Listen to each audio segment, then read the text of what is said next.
What's going on, guys? This is Man Cave here with yet another installment of the Integy Recon 1 Axial G6. We are a lot more complete from the last time you guys seen it. Basically what we have is a full rolling chassis with electronics in it now. The only thing I'm concerned about is the servo up front might not be good. I'm not sure. I don't remember if I pulled this out of a rig that worked just fine, or if it's one that was crap and I just forgot to put it in the parts bin. But as you can see, I've got the wheels and tires mounted, axles are mounted, everything's done, and for once, I'm actually going to tidy things up. I've put the AE2 receiver inside the stock, well, AE2 receiver, the AE2 ESC inside the receiver tray, and then I made a simple styrene panel up front that's going to go underneath the battery tray that's going to hold the Spectrum receiver for it. But it's all pretty much tidied up. Just gotta basically do a few little minor things to it to get it to where it's ready to rock and roll. If you guys see this here, this is a Chop Shop light kit. You can get these from the Chop Shop on RC Crawler. Killer light kits. These are either 10 or 12 light buckets, and you have your choice of either a servo plug or a 9-volt battery. But they all come with a on-off switch, pre-wired in, and these are super bright 5mm and 3mm LEDs. I believe there are 8 whites, 2 reds, and 2 oranges. So that would make 12 lights. And it just so happens that since my Integy light bar would have had to been mounted, well, I might as well show you guys. I put the stock light setup on it because the Integy bar would not fit on the front. It would actually have to go way back here, and that would not look scale, and it wouldn't project the light the way I wanted it to. And luckily, the kit comes with a 6 LED light bucket, which is perfect. So I'll put 6 lights up here, white, 2 in the headlights. That'll give me my 8, and then I'll go ahead and put 2 orange ones here, and then thinking through the backs here where the stock stickering lights are, I'm going to punch through those and put in the red lights. They all come with stainless bezels, so it looks super cool, and it's a nice focused beam. You guys have seen it before because I've done them on my semis. So I think the body actually turned out pretty good. Got all the stickering done to it last night. Got our, since this is the Integy Recon 1, I've got our Team Integy main sponsor sticker, as it would be for a G6. Didn't want to overkill it with stickers this time. I've got a couple more that I'm going to stick on, but nothing major.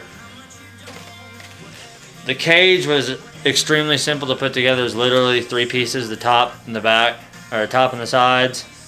And on this one, instead of bolting the cage straight to the chassis, there's this little spacer piece that you put in first.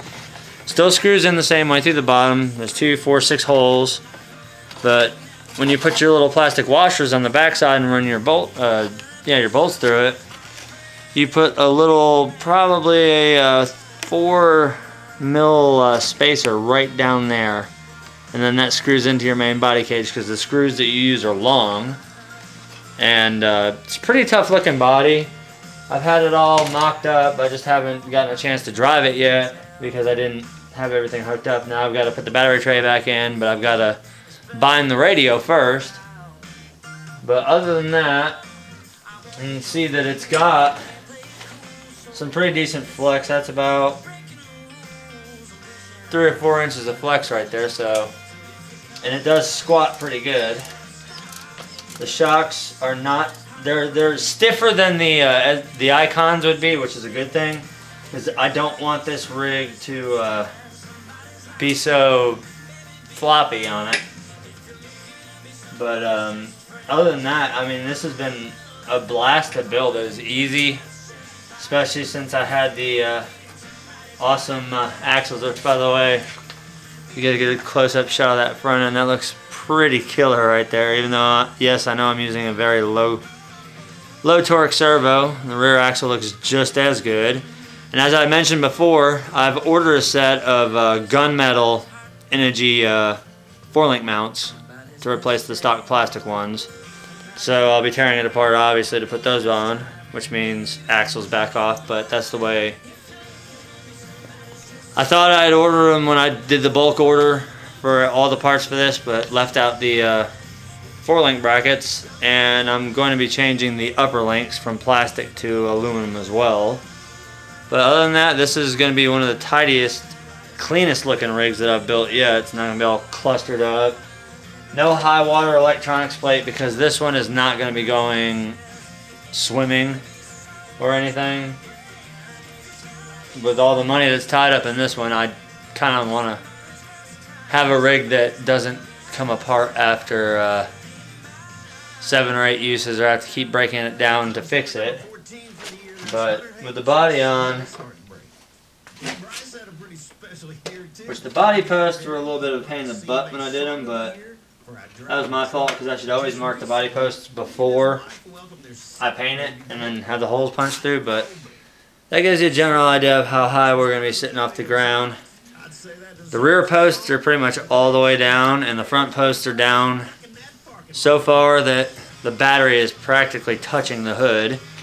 And you can also see the Integy powder-coated steel toe shackles, because I don't want the plastic ones on there if I do have to winch this thing out. Probably snap the plastic ones, but great flex, no rub on the fender wells.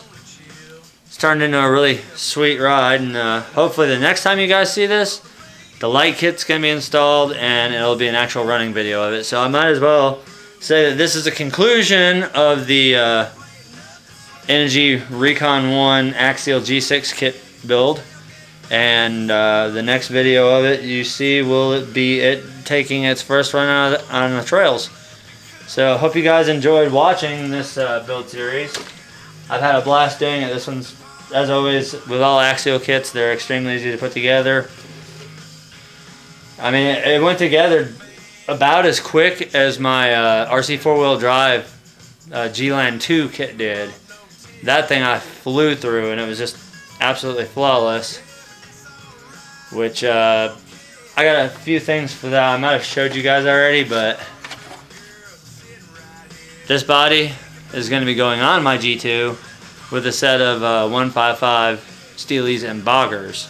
So, 2 different options now for the G2. I can run either my pickup body, or I can actually throw a legitimate hard plastic pickup body. This one's got to get primered and painted. I'm going to prime it white and then paint it a nice matte black, give that old school hot rod look. Chevrolet on the tailgate, pops up and opens, flops down, so I can see that coming loose on the trail a few times, and you'll see floppy tailgate bouncing around. Be perfect. But as always, thanks for watching. Don't forget to rate, comment, subscribe, and we'll see you guys next time. Later, guys.